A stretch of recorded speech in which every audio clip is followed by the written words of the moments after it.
श्री गुरु चरण सरोज रज निज मन मुकुर सुधारी। वर्णहु रघुबर बिमल जस जो दायक फल चार। बोलिए सियावर रामचंद्र की जय। सिय राम मैं सब जग जानी करऊं प्रणाम जोर जुग पानी। आइए, योग्यता, ज्ञान, पुरुषार्थ जीवन में बड़ी श्रेष्ठ वस्तुएं हैं और इनके द्वारा जीवन श्रेष्ठ होता है, उपलब्धियां भी मिलती हैं। लेकिन जीवन का एक पक्ष है कृपा। अहेतुकी कृपा क्या है? जिसमें कोई कारण न हो। एक दृष्टांत के माध्यम से इसे समझने का प्रयास करते हैं। भगवान के एक मित्र हैं निषाद राज। उनके जीवन में न तो जाति की विशेषता है, न धर्म की विशेषता है, न चरित्र की विशेषता है और न साधना है उनमें। लेकिन ईश्वर की प्राप्ति उनको भी हुई और इस ढंग से हुई कि किसी भी ब्राह्मण को, किसी भी देवता को और किसी भी ऋषि मुनि को उस ढंग से नहीं हुई। हमारे शास्त्रों में जो सत्य दिए रहते हैं वो बड़े गंभीर होते हैं। जैसे ब्राह्मणों, लोगों ने प्रचार कर दिया कि ब्राह्मणों के पक्ष में बहुत कुछ कहा गया। ऐसा कुछ है नहीं। लेकिन व्यक्ति जब कुछ बोलता है, जब कुछ सोचता है, तो उसमें उसके संस्कार होते हैं। और जो व्यक्ति श्रेष्ठ होता है, योग्य होता है, निपुण होता है, तो वो अपनी श्रेष्ठता के, योग्यता के, निपुणता के संस्कार को छोड़ नहीं पाता। अब तुलना करें कि जिन लोगों की ईश्वर की प्राप्ति हुई उसमें एक दो दृष्टांत लेते हैं और निषाद राज का लेते हैं। विश्वामित्र जी हैं, वो भगवान को पाते हैं और भगवान को पाने के बाद जब वो लेकर के चले तो उनके मन में एक संस्कार जगता है। वो कहते हैं कि प्रभु ब्रह्मण्य देव मैं जाना। भगवान राम ब्राह्मणों को बहुत मानते हैं और मेरे लिए अपने पिता का त्याग कर दिया। प्रभु ब्रह्मण्य देव मैं जाना और मोहिनित पिता तजेऊ भगवाना। मेरे लिए अपने पिता का त्याग कर दिया। ऐसा नहीं है कि प्रभु ब्राह्मणों को बहुत मानते हैं, लेकिन विश्वामित्र जी के संस्कार हैं, वो अपने जीवन में ब्राह्मणत्व को सबसे अधिक मूल्यवान मानते हैं और क्षत्रिय से ब्राह्मण बनने के लिए सारा जीवन उन्होंने लगा दिया। त्याग, तपस्या, बलिदान। तो और ब्राह्मणत्व से मिले नहीं प्रभु उनको, वो वशिष्ठ से श्रेष्ठ बनने की चेष्टा करते हैं। और ईश्वर की उपलब्धि कब हुई? जब वो छोटा बनने को तैयार हो गए। जब वो मांगने गए तो वशिष्ठ के शिष्य के यहाँ जन्म लिया है और वशिष्ठ से जीवन भर बड़ा बनने की कोशिश करते रहे। तो झुके, अहंकार का त्याग किया, ईर्ष्या का त्याग किया और अपनी श्रेष्ठता का त्याग किया, तब भगवान मिले। तपस्या से नहीं मिले, जब भोजन कर लिया तब मिले। तो ईश्वर की जो उपलब्धि है वो आवश्यक नहीं कि आपके अंदर बहुत गुण हो, बहुत योग्यता हो। तो विश्वामित्र जी के संस्कार हैं जो ये मानते हैं कि प्रभु ब्राह्मणों को बहुत मानते हैं। जब ब्राह्मणत्व का अभिमान चला गया, श्रेष्ठता का अभिमान चला गया, तब भगवान उनको मिले। और इसी प्रकार से सुतीक्ष्ण जी हैं, उनमें साधना है। वो जो हैं भगवान की प्रतीक्षा में है। जो श्रेष्ठ व्यक्ति होता है वो अपनी श्रेष्ठता को भूल नहीं पाता। भगवान जब आए तो कहते हैं कि चितवत पंथ रहो दिन राती, मैंने आपको पाने के लिए रात में सोना भी बंद करी, दिन रात आपका पंथ मैं देखता रहा। और अब प्रभु देख जुड़ानी छाती। और एक चीज और कहते हैं, जात रहो बिरंच के धामा, और सुने हो श्रवण बन आई हैं रामा। अब कोई ये कहे कि हम तो मिलने जा रहे थे प्रधानमंत्री से, लेकिन आपकी वजह से, आपके मिलने की वजह से हम रुके रहे। बाद में सुतीक्ष्ण जी को पता चला कि ये तो मैंने अपनी तपस्या की, अपनी साधना की, महिमा बता दी। तो फिर उन्हें संकोच हुआ।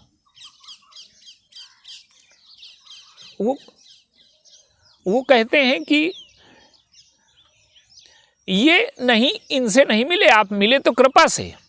लेकिन भगवान ने क्या किया, जोग यज्ञ जप तप व्रत कीन्हा, और प्रभु कहूँ देई भगति बरलीन्हा। जो कुछ मिला तो दे करके मिला। एक नियम है दे करके पाना, और एक नियम है बिना दिए पाना। तो जैसे विश्वामित्र जी को लगता है कि ईश्वर की उपलब्धि ब्राह्मणत्व से होगी, सुतीक्ष्ण जी को लगता है कि ईश्वर की उपलब्धि जो है वो साधना से होगी। लेकिन केवट के जीवन में कोई साधना नहीं है, उसने कोई प्रयत्न नहीं किया, कोई पुरुषार्थ नहीं किया, और उसकी जो उपलब्धि है इनसे कम नहीं है। ईश्वर मिले तो उसे जो ईश्वर मिले वो कृपा से मिले, और उसमें कोई अहंकार नहीं है। देखिए, हमारे जीवन में जो बड़ी उपलब्धियां हैं वो कृपा से होती हैं। जीवन मिला है, हमारा कोई पुरुषार्थ है, हमारा कोई विवेक है, जन्म हुआ, तो जीवन में जो उपलब्धियां कृपा से होती हैं, अहेतुक होती हैं, उनको हम समझ नहीं पाते। तो निषाद राज को जो उपलब्धि हुई है वो सरलता से हुई है। देखिए, भगवान ने निषाद राज को मित्र बनाया, दशरथ जी को जब पिता बनाया, कौशल्या जी को मां बनाया, तो बड़ी साधना की। और जब साधना की और प्रभु प्रकट हुए तो गोस्वामी जी ने कहा कि ये साधना से नहीं है। भगत वत्सल प्रभु कृपा निधाना, विश्ववास प्रगटे भगवान, ये कृपा से आए हैं। और मनु जो हैं, अब वो कहना तो चाहते हैं कि आप हमारे पुत्र बन जाओ, पर साहस नहीं हो रहा। तो कहते हैं चाहूं तुम ही समान सुत। तो ऐसा लगता है कि ईश्वर का पिता बनने के लिए साधना चाहिए। मनु ने इतनी तपस्या की, पुराणों का श्रवण किया, तीर्थों का भ्रमण किया, भगवान की कथाएं सुनी, इतना मंत्र जप किया, उपवास रहे, फल छोड़ दिया, भोजन छोड़ दिया, अन्न छोड़ दिया, जल छोड़ दिया। तो ऐसा लगता है कि ईश्वर से मिलने के लिए ये करना पड़ेगा, पवित्रता लानी पड़ेगी। लेकिन गीधराज को जब पिता बनाया तो गीधराज क्या है, वो कोई उपवास करते हैं? गीध अधम खग आमिष भोगी, और गति दीन ही जो जाचत जोगी। तो गीध कोई फलाहारी नहीं है। तो ईश्वर की उपलब्धि में योग्यता अयोग्यता का कोई हाथ नहीं है, ज्ञान अज्ञान का कोई हाथ नहीं है। वो तो संस्कारों के बस लोग ऐसा मान लेते हैं। सबरी को जब मिले तो सुतीक्ष्ण जी को लगता है कि हमारी साधना से, हमारी तपस्या से आए, और शबरी को मिले। तो शबरी को लगता है कि गुरु की वाणी को सत्य करने के लिए आए। तो साधना, तपस्या, योग्यता बहुत अच्छी चीज़ है, ये होनी चाहिए। इससे जीवन में उपलब्धियां होती हैं, लेकिन प्रभु की जो प्राप्ति है उसमें ये बाधा नहीं है कि हमारे अंदर, हमारे पास जो कुछ भी है, असमर्थता है, अयोग्यता है, अज्ञान है, योग्यता है, जो भी है, हम अगर प्रभु को अर्पित कर दें तो हमें ईश्वर की प्राप्ति हो जाएगी। लेकिन संस्कार ऐसे होते हैं, देखिए, श्रेष्ठता का संस्कार व्यक्ति छोड़ नहीं पाता, साधना का संस्कार छोड़ नहीं पाता। जैसे एक बर्तन है, उसमें घी रखा रहा, घी निकाल भी दिया जाए